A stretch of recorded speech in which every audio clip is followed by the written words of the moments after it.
October 6, 2025 భాద్రపద పౌర్ణమి రోజున ఈ పనిని మాతృమూర్తులు మరియు సోదరీమణులు చేస్తే కరణి మంత్రం ద్వారా వారి మనసులో కోరికలు, ఇష్టాలు నెరవేరుతాయి. 24 గంటల్లోనే కోటీశ్వరులుగా మారవచ్చు. దీపావళికి ముందు వచ్చే అతిపెద్ద భాద్రపద యొక్క ప్రాముఖ్యత గురించి మొదట తెలుసుకుందాం. ఈ రోజు చేసిన ఏ పనైనా 24 గంటల్లో ఫలితాన్ని ఇస్తుంది. ఎందుకంటే ఇది సామాన్యమైన పౌర్ణమి కాదు. ఈ రోజు చంద్రుని కిరణాలు మనిషిపై పడితే ఆ వ్యక్తి యొక్క భాగ్యం రాత్రికి రాత్రే మెరుస్తుంది. ప్రతి మనసులో కోరికలు నెరవేరుతుంది. ఈ మొక్క యొక్క ఉపాయం అంత శక్తివంతమైనది, మీరు ఊహించని విధంగా ఉంటుంది. ఈ మొక్క యొక్క చిన్న ఉపాయం చేస్తే మీకు లాభం పొందుతుంది. మాతృదేవత ఆశీర్వాదం లభిస్తుంది. మహాలక్ష్మీదేవి మీపై ప్రత్యేక కృప చూపిస్తుంది. మీ ఇంట్లో ఎప్పటికీ ధనధాన్యాలకు కొరత ఉండదు. ప్రతి కోరిక నెరవేరుతుంది. మేము మీ అందరికీ చెప్పాలనుకుంటున్నాం, మా సంకల్పం జనసేవ, జనకల్యాణం చేయడం. ప్రతి పౌరుడికి ఈ సమాచారం పూర్తిగా ఉచితంగా నిర్మలమైన మాధ్యమం ద్వారా చేరాలి. స్వచ్ఛమైన హృదయంతో, నిజమైన మనసుతో ఈ ఉపాయం చేస్తే ఈ ఉపాయం ఎప్పటికీ వృధా కాదు. అంటే మీకు ఖచ్చితంగా లాభం లభిస్తుంది. అయితే ఇప్పుడు అన్ని వివరాలను ఒక్కొక్కటిగా తెలుసుకుందాం. మాతృమూర్తులు మరియు మీ అందరికీ చెప్పాలనుకుంటున్నాం, అక్టోబర్ 6, 2025 భాద్రపద పౌర్ణమి రోజున ఈ ఉపాయం చేస్తే మీ దారిద్ర్యం శాశ్వతంగా తొలగిపోతుంది. ఇప్పుడు మేము మీకు ప్రకృతి ద్వారా లభించిన కొన్ని మొక్కల గురించి చెప్పబోతున్నాం. వాటిని తాకడం ద్వారానే మీ దారిద్ర్యం శాశ్వతంగా తొలగిపోతుంది. అక్టోబర్ 6, 2025 భాద్రపద పౌర్ణమి రోజున మా నియమాల ప్రకారం ఈ మొక్కల వేరుని ఇంటికి తీసుకొచ్చి మా చెప్పిన నియమాల ప్రకారం ఉపయోగిస్తే మీరు కోటీశ్వరులు కాకుండా ఈ ప్రపంచంలో ఏ శక్తి ఆపలేదు. మాతృదేవత సాక్షిగా సత్యం చెప్తున్నాను, ఈ వీడియోను స్వచ్ఛమైన హృదయంతో చూస్తే మీ ప్రతి మనసులో కోరికలు నెరవేరుతుంది. కానీ మీకు ఒక చిన్న విన్నపం, వీడియోను పూర్తిగా చూసిన తర్వాతే లాభం పొందుతారు. మేము చెప్పిన విధంగా ఈ ఉపాయం చేస్తే కరణి మంత్రం ద్వారా మీకు లాభమే లాభం లభిస్తుంది. స్వచ్ఛమైన హృదయంతో ఈ ఉపాయం చేసే ఏ భక్తుడికైనా ఖచ్చితంగా ఫలితం లభిస్తుంది. ఈరోజు మేము చెప్పబోయే ఈ ఔషధం గురించి, దీనిని సంజీవని ఔషధమని కూడా అంటారు. కాబట్టి ఈ ఔషధాన్ని సామాన్యమైనదిగా భావించే తప్పు చేయకండి. అన్ని వివరాలను మేము మీకు ఒక్కొక్కటిగా చెప్తాం. అందుకే ఇప్పుడే ఈ వీడియోను లైక్ చేయండి. కామెంట్ బాక్స్లో జై మా లక్ష్మి, జై భగవాన్ శివ అని రాయండి. తద్వారా అన్ని దేవతల కృప మీపై మరియు మీ కుటుంబం మీద ఉంటుంది. సరే, ఇప్పుడు తెలుసుకుందాం. మీరు మా వీడియోలో చూడవచ్చు, ఈ మొక్క సాధారణంగా కనిపిస్తుంది, కాని దీని గుణాలు అసాధారణమైనవి. ఒకవేళ ఈ మొక్క మీ ఇంటి చుట్టూ ఉంటే దీనిని సామాన్యమైన మొక్కగా భావించి చూడడం తప్పు చేయకండి. ఈరోజు మేము దీని అద్భుత గుణాలు, ఆయుర్వేద ఉపయోగాలు, దీని ఏ భాగాన్ని ఎలా ఉపయోగిస్తారో చెప్తాం. ఈ సమాచారం మొత్తం చూస్తే రేపటి నుండి మీరు దీనిని పూజించడం ప్రారంభిస్తారు. మీకు చెప్పాలనుకుంటున్నా, ఎటువంటి పూజలు చేయకుండానే మీకు అన్ని ఫలితాలు లభిస్తాయి. దీని అద్భుత గుణాలను అర్థం చేసుకుంటే మీరు భారత భూమిలో జన్మించినందుకు గర్వపడతారు. ఇలాంటి చెట్లు, మొక్కలు ఇప్పటికీ మన మధ్య ఉన్నాయి. ఇవి మనకు అనేక అద్భుత లాభాలను అందిస్తాయి. మీరు మా వీడియోలో చూడవచ్చు, ఈ మొక్కను కొన్ని చోట్ల లాడ్జీరా అని పిలుస్తారు, కొన్ని చోట్ల చిచ్చిడా, మరికొన్ని చోట్ల ఉత్తరేణి అని కూడా అంటారు. వేరువేరు ప్రాంతాల్లో, వేరువేరు రాష్ట్రాల్లో లేదా వేరు దేశాల నుండి మీరు ఈ వీడియో చూస్తున్నా దీనిని వివిధ పేర్లతో పిలుస్తారు. కాని వీడియోలో చూస్తే మీరు దీనిని గుర్తించవచ్చు. ఈ మొక్కను ఎక్కువగా లాడ్జీరా అని పిలుస్తారు మరియు దీనిని అపమార్గమని ఎందుకంటారు? ఎందుకంటే ఇది వెనక్కి నడుస్తుంది. దీని విత్తనాలు పూర్తిగా వ్యతిరేక దిశలో ఉంటాయి. ఇతర మొక్కల విత్తనాలు, పుష్పాల విత్తనాలు పైకి ఉంటాయి, కానీ ఈ మొక్క విత్తనాలు క్రిందికి ఉంటాయి. అందుకే దీనిని అపమార్గం అని అంటారు. ఈ అపమార్గం విద్యలో దీనిని చాలా ఉపయోగిస్తారు. దీని గురించి నేను మరోసారి వివరంగా చెప్తాను. ఇది మనకు ఎందుకు విలువైనది, ఎందుకు ఇది సాధారణమైనది కాదు. ఈ వీడియోలో మొదట దీని గురించి తెలుసుకుందాం. అందరి వీక్షకులకు చెప్పాలనుకుంటున్నా, కామెంట్ బాక్స్లో జై శ్రీకృష్ణ అని ఖచ్చితంగా రాయండి. మీరు భారత భూమి నుండి అయితే జై హింద్ అని రాయండి. ఈ మొక్క యొక్క ఆయుర్వేద ఉపయోగాలు చెప్పిన తర్వాత రేపటి నుండి మీరు దీనిని ఉపయోగించడం ప్రారంభిస్తారు. అలాగే దీని బొటానికల్ ఉపయోగంతో పాటు దీని అద్భుతమైన మరియు తాంత్రిక ఉపయోగాలు కూడా చెప్తాను. తాంత్రిక ఉపయోగం అంటే దీనిని జీవితంలో ఉపయోగించడం ద్వారా మీరు అనేక సమస్యలను దూరం చేయవచ్చు. మొదట, నాకు దీని గురించి జ్ఞానం ఎప్పుడు లభించింది? ఒక మహాత్మతో సమావేశం జరిగినప్పుడు మేము వారిని అడిగాము, మహారాజ్, మీరు చాలా కాలం నుండి సిద్ధులు సాధిస్తున్నారు, సాధన చేస్తున్నారు.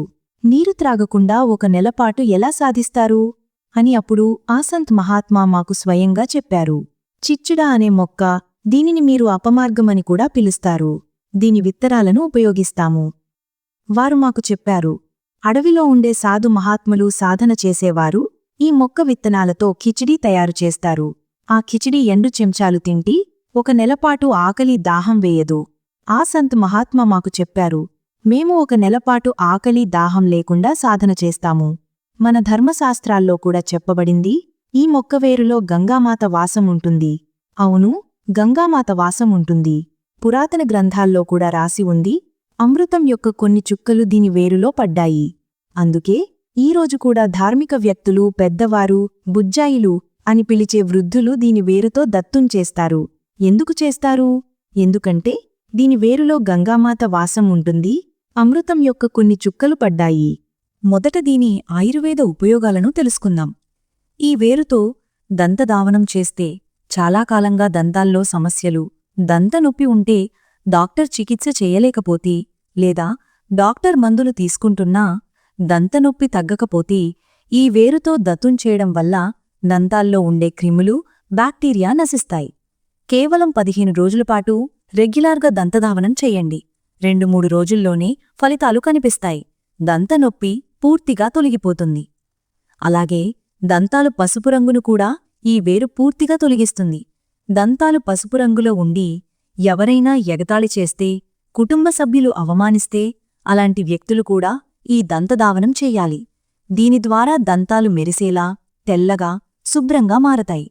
ఈ ఉపాయం కేవలం కథలు లేదా కల్పనలపై ఆధారపడినది కాదు, ఇది అనుభవాల నుండి జన్మించింది. అనేక మంది ఈ ఉపాయాన్ని అవలంబించారు, వారికి ఫలితాలు లభించాయి. విరాట్ మంత్ర ఛానల్ ఎల్లప్పుడూ సత్యమైన, ప్రామాణికమైన సమాచారాన్ని వీక్షకులకు చేర్చడానికి ప్రయత్నిస్తుంది. మేము స్వయంగా ఈ ఉపాయాన్ని అనేకసార్లు చేసి ఫలితాలను చూశాము. ప్రసవ సమయంలో సమస్యలు ఎదుర్కొనే మాతృమూర్తులు లేదా సోదరీమణులకు ఈ ఉపాయం వరదానం లాంటిది. శిశువు గర్భం నుండి బయటకు రావడంలో ఆలస్యమైతే డాక్టర్ ఆపరేషన్ నుండి తప్పించుకోవాలనుకునే కుటుంబాల కోసం ఈ ఉపాయం ఉపయోగపడుతుంది. కొన్ని బియ్యంగింజలు తీసుకుని ఈ వేరుకు కొద్దిగా అర్పించి మనసులో ప్రసవం సులభంగా జరగాలని ప్రార్థించండి. ఆ వేరును ఎరుపు వస్త్రంలో కట్టి ప్రసూతి నడుముకు కట్టాలి. కొన్ని నిమిషాలలోనే దాని ప్రభావం కనిపిస్తుంది. శిశువు సులభంగా జన్మిస్తాడు. కాని ప్రసవం పూర్తయిన వెంటనే ఆ వేరును తీసివేయడం చాలా ముఖ్యం. లేకపోతే అది గర్భనాళాన్ని కూడా బయటకు లాగవచ్చు. ఈ ఉపాయం మేము అనేకసార్లు విజయవంతంగా చూశాము. ఇప్పుడు దీని ఇతర ఉపయోగాల గురించి మాట్లాడుకుందాం. ఆయుర్వేదంలో ఈ వేరు చాలా గుణకారిగా పరిగణించబడుతుంది. దంతనొప్పి లేదా తలనొప్పి సమస్యలు ఉన్నవారు దీని బూడిదను తయారుచేసి నొప్పి ఉన్నచోట రాయాలి. దీని ప్రభావం అద్భుతంగా ఉంటుంది. ఇది నొప్పిని శాంతపరచడమే కాకుండా మనసుకు కూడా శాంతిని అందిస్తుంది. ఒత్తిడి, నిద్రలేమి లేదా అధిక వేడి వల్ల నొప్పి వచ్చినా ఇది ప్రతి రూపంలో లాభాన్ని అందిస్తుంది. ఈ ఔషధం మన పూర్వీకులు ప్రకృతి నుండి పొందిన గొప్ప సంప్రదాయాన్ని కొనసాగిస్తుంది. వ్యాపారంలో ఉన్నతి కోరుకునే వారిక్కూడా దీని ప్రత్యేక ఉపాయం చెప్పబడింది. రవిపుష్య నక్షత్రం, గురుపుష్య నక్షత్రం లేదా దీపావళి వంటి శుభముహూర్తాల్లో ఈ వేరును తచ్చి ఎరుపు వస్త్రంలో కట్టి మీ దుకాణం లేదా వ్యాపార స్థలంలో ఉంచండి. గతంలో కొద్దిమంది కస్టమర్లు వచ్చిన చోట ఇప్పుడు కస్టమర్ల గుండెలు కనిపిస్తాయి. ఈ ఉపాయం ధనవృద్ధి మరియు సమృద్ధికి ప్రతీకగా మారుతుంది. చాలామంది వ్యాపారులు ఈరోజు కూడా శుభ ఫలితాల కోసం దీనిని అవలంబిస్తున్నారు. ఉద్యోగం కోసం వెతుకుతున్నవారిక్కూడా ఈ వేరు ప్రత్యేక ఫలితాలనిస్తుంది. శనివారం లేదా ఆదివారం సూర్యోదయానికి ముందు ఈ వేరును తీసుకురావాలి. సోమవారం, మంగళవారం దీని పూజ చేసి బుధవారం దీనిని ధరించాలి. ఈ ఉపాయం మనసులో కోరికలను నెరవేర్చేలాగా చెప్పబడింది. ఒక నాగసాధువు స్వయంగా ఈ ఉపాయం యొక్క రహస్యాన్ని చెప్పారు. దీని ప్రభావం అచూకమైనదని చెప్పారు. అదనంగా ఈ వేరు దృష్టిదోషం మరియు భూతప్రేత బాధల నుండి కూడా రక్షిస్తుంది. శనివారం రోజున దీనిని వెండి తాయెట్టులో ఉంచి ధరిస్తే ఏ నకారాత్మక శక్తి మిమ్మల్ని సమీపించదు. వ్యక్తి ఎల్లప్పుడూ సురక్షితంగా ఉంటాడు. అతని జీవితంలో ఆత్మవిశ్వాసం నిలిచి ఉంటుంది. ఈ వేరులో అలాంటి స్పందన శక్తి ఉంటుంది. అది నకారాత్మకతను తొలగించి సానుకూలతను పెంచుతుంది. ఇప్పుడు మరో అద్భుత ఉపాయం వినండి. ఒకవేళ మీరు మీ మాటలతో ఎదుటి వ్యక్తిని ఆకర్షించాలి, మీ ఆలోచనల ప్రకారం ఆలోచించేలా చెయ్యాలి, లేదా మీ అనుగుణంగా పనిచేయాలనుకుంటే ఈ వేరును తెల్లదూర్వా గడ్డితో కలిపి పొడిచేసి తిలకం తయారు చేయండి. సభలోకి వెళ్ళేటప్పుడు లేదా ముఖ్యమైన వ్యక్తిని కలిసేటప్పుడు ఈ తిలకం ధరిస్తే మీ వానిలో ఆకర్షణ ఏర్పడుతుంది. ప్రజలు మీ వైపు స్వయంగా ఆకర్షితులవుతారు. ఈ ఉపాయం కేవలం ఆత్మవిశ్వాసం, మనోబలాన్ని పెంచడానికి మాత్రమే. దీనిని తప్పుగా ఉపయోగించకండి. ఈ వేరుని ఎరుపు వస్త్రంలో కట్టి మీ ఇంటి ఖజానాలో ఉంచి దేవతల్లాగా పూజిస్తే ఇది ఇంట్లో శాంతి, ధనం, సౌభాగ్యాన్ని తెస్తుంది. ఇది మీ శత్రువులను బలహీనపరుస్తుంది, మిమ్మల్ని నకారాత్మక శక్తుల నుండి రక్షిస్తుంది. విరాట్ మంత్ర యొక్క ఉద్దేశం కేవలం సమాచారం ఇవ్వడమే కాదు, హిందూ ధర్మం యొక్క పురాతన సంప్రదాయాలు మరియు రహస్యాలను సత్యంతో ప్రజలకు చేర్చడం. ఇది కేవలం ఒక మాధ్యమం కాదు, భారతదేశ ఆధ్యాత్మిక శక్తిని ప్రపంచానికి తెలియజేసే ఒక భావన. కాబట్టి ఈ ఛానల్ను ముందుకు తీసుకెళ్లడం, షేర్ చేయడం, దాని సందేశాన్ని వ్యాపింపచేయడం ప్రతి భక్తుని ధర్మం. ఇప్పుడు కొన్ని ఇతర ధార్మిక ఉపాయాల గురించి మాట్లాడుకుందాం. ఇవి జీవితంలో సానుకూల శక్తిని తీసుకొస్తాయి. ఇంట్లో చిలుక చిత్రాన్ని ఉంచడం చాలా శుభకరమని చెప్పబడింది. దీనిని ఉత్తర దిశలో ఉంచితే పిల్లల చదువులో ఏకాగ్రత పెరుగుతుంది, ఇంట్లో ప్రేమ పెరుగుతుంది, దారిద్ర్యం కొలిగిపోతుంది. వాస్తుశాస్త్రంలో చిలుక సౌభాగ్యానికి ప్రతీక. ఇది కుటుంబ సభ్యుల మధ్య సౌహార్దాన్ని పెంచుతుంది, ఇంటి శక్తిని సమతుల్యంగా ఉంచుతుంది. అలాగే శంఖం యొక్క ప్రాముఖ్యత కూడా చాలా ఉంది. సముద్రమథనంలో లభించిన 14 రత్నాలలో శంఖం ఒకటి. దీనిని స్వయంగా భగవాన్ విష్ణువు ధరిస్తారు. శంఖం ఊదిన ఇంట్లో లక్ష్మీ మరియు విష్ణువు వాసముంటారని చెప్పబడింది. శంఖం యొక్క ధ్వని వాతావరణాన్ని శుద్ధి చేస్తుంది, నకారాత్మక శక్తులు నాశనమవుతాయి, ఇంట్లో సమృద్ధి వస్తుంది. కొత్త సంవత్సరం శంఖం ఊదడం ద్వారా ప్రారంభిస్తే ఆ సంవత్సరం మొత్తం మంగళమయంగా ఉంటుంది. భగవాన్ గణేశుని విగ్రహం కూడా కొత్త సంవత్సరంలో ఇంట్లో తీసుకురావడం చాలా శుభకరం. గణేశుడు విఘ్నహర్త, జీవితంలో ప్రతి అడ్డంకిని తొలగిస్తాడు. కూర్చున్న భంగిమలో గణేశుని విగ్రహాన్ని ఇంట్లో ఉంచితే సుఖసమృద్ధి నిలుస్తుంది. ఆయన కృపతో జీవితంలో కొత్త ప్రారంభం జరుగుతుంది, అన్ని కార్యాలు విజయవంతమవుతాయి. తులసి మొక్క కూడా హిందూ ధర్మంలో అత్యంత పూజ్యనీయం. తులసి ఉన్న చోట భగవాన్ విష్ణువు మరియు మాతా లక్ష్మీ వాసముంటారని చెప్పబడింది. కొత్త సంవత్సరంలో తులసి మొక్కను ఇంట్లో నాటడం శుభకరం. ఇది ఇంట్లో సానుకూలత మరియు పవిత్రతను తెస్తుంది.